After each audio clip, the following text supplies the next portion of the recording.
So we have a new creator-owned book from Image Comics with Andy Diggle and Jock Snapshot #1. And it's a new creative team and a new beginning on Green Arrow #17. And we review yet another Marvel Now title, this time The Fearless Defenders.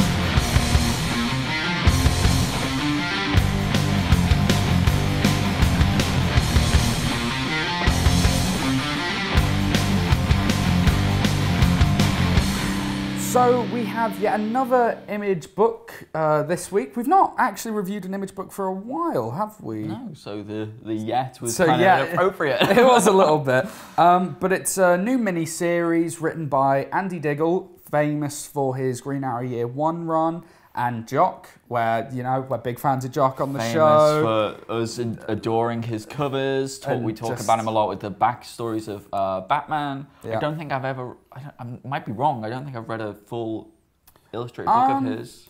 No, I can't say I have. I mean, Andy Diggle and Jock have worked together before on The Losers, which got turned into a film. Never saw that.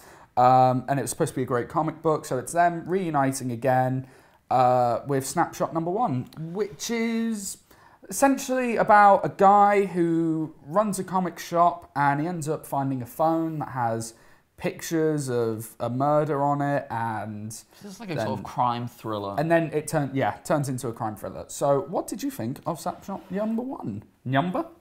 Well, I enjoyed it. I was interested. I was hooked. It was a really good story. Mm-hmm. It was kind of like a breath of fresh air. Yep. You know, we read a lot of superhero comics, and it is nice, and there isn't to get something different, and there's not enough of that. Mm-hmm. It's nice to read a book without any ads in it as well. You kind of forget. Not even on the back. It's fantastic. That's great, and Image do that a lot, and it's great. Now, the art I liked. Yeah. But it felt, the black and white, it's in black and white, this book. That it is. And this might be a bit controversial. It felt a bit unfinished to me. It felt like a book that just hadn't been colored in. We read the Superior Guinness World Record, before the show started, there was a Superior Guinness World Record book where they illustrated it within about 24 hours, something like that. And it was black and white. And I got the same kind of feeling from that as I did from this. Well, that definitely wasn't. Like, this isn't, it's not like when you read Sin City and it just feels finished. Like, it feels colored in, there's so much shading. There's a lot of white, there is shading. I don't know, it just felt a bit, the art felt a bit weird is all. I like the look of the characters a lot, and even, you know, when I thought about the characters, their images stayed with me. Mm-hmm. And certain imagery in the book, which I think is Jock's strength, his imagery, his image composition is very, very powerful. And that's certainly true in this. But, you know, it just felt a bit funny. It just felt a bit unfinished, missing something. It felt like it was missing something in terms of the art. In terms of the story, I enjoyed it a lot, and it felt like it could be a great film. And I'm definitely going to buy the second one. Yeah, I mean, I agree with a lot of your points. I, however, do disagree with your points about the artwork. For me, I really like the style. Like, I'm a huge fan of The Walking Dead, which is all black and white. And it's something that I'm quite used to. And I know that Jock's style as it is a kind of scratchy, almost sketch style, like something that you'd see at a comic convention when someone would see a quick doodle. It's very much of that vein, but it's something that I really enjoy, and I really like that look to it. And I absolutely loved the look of this book, and I loved all the small details in it. There was one scene right at the start where he's on his bike, and you can see his backpack, and on the back of it, it's got a little Lego Boba Fett hanging off it, which I like because I have that on my keyring. So I was like, loads of little stuff like that, like in the open and the little Watchman badge. Did you catch that? Yeah, there's loads of cool little stuff like that. I think it's absolutely great. I think the story's brilliant. I think the artistic style's really good. I'm very excited to see where they take it. It's just different, isn't it? And it's different. I think, more so than yourself, I tend to stray a bit more. Like, I picked up Points of Impact, which was another Image miniseries, crime thriller. Also black and white, actually, but done not as well as Snapshot. But yeah, I tend to go outside the realms of superhero. Not as much as I should, but I feel as though a little bit more than yourself, and it's something that I really enjoy in comics.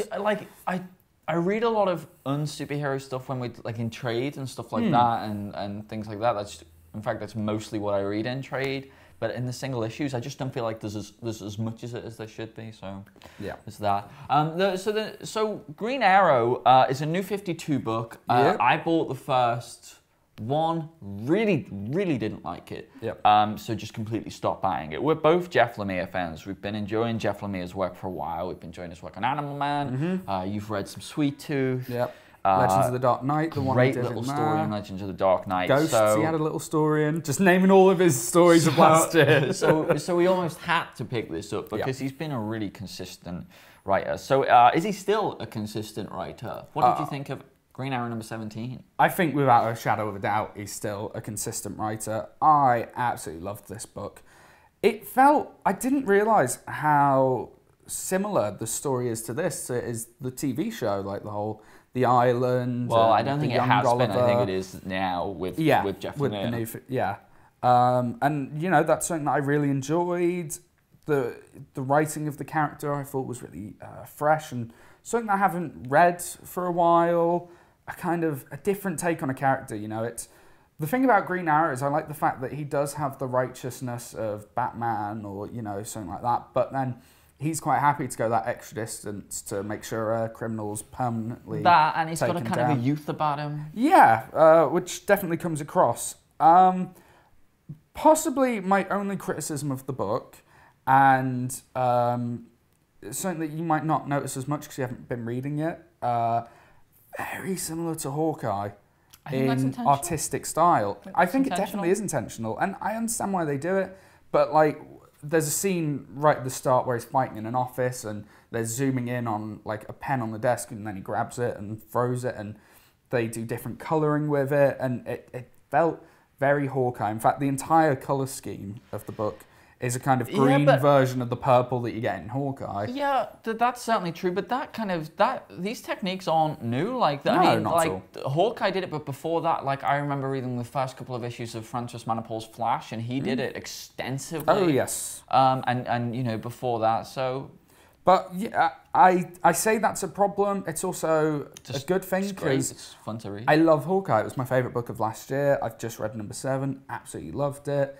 And it's a book that's going strength to strength, as I think Green Arrow will, and I will definitely be picking up 18. I agree. I really agree. I think Jeff Lemire has made an effort to try and tie this in with the TV show, and it's not a bad thing because TV show I'm not watching anymore because although we talked about it on the show, like some of the promises that it offered weren't strong enough to counteract the kind of bad TV making, whereas this has got all the interesting things about the TV, and we also get Jeff Lemire really crafting this story well. Yep. It looks great. My one complaint, and I do have one, is that it's a bit wordy.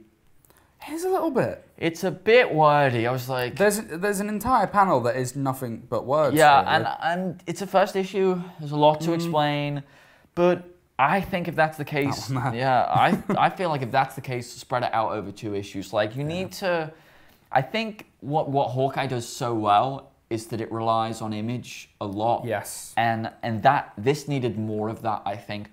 But now I'm buying Green Arrow, which is exciting. I've never, I wanted the New 52 to do that, and finally, issue 17, it has. It was very, very enjoyable. Much like Snapshot, asks a lot of questions that we're going to get answered to, and it was exciting. I enjoyed it very, very much. As did I. I will be picking it up again. So the last book we have this week is The Fearless Defenders. New Marvel Now title, not picking up where the Defenders left off.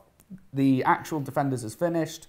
This is picking up the name of it. Cullen Bunn and Will Sliney. Will Sliney, yep, are the creative team behind it. I do not know any of their work.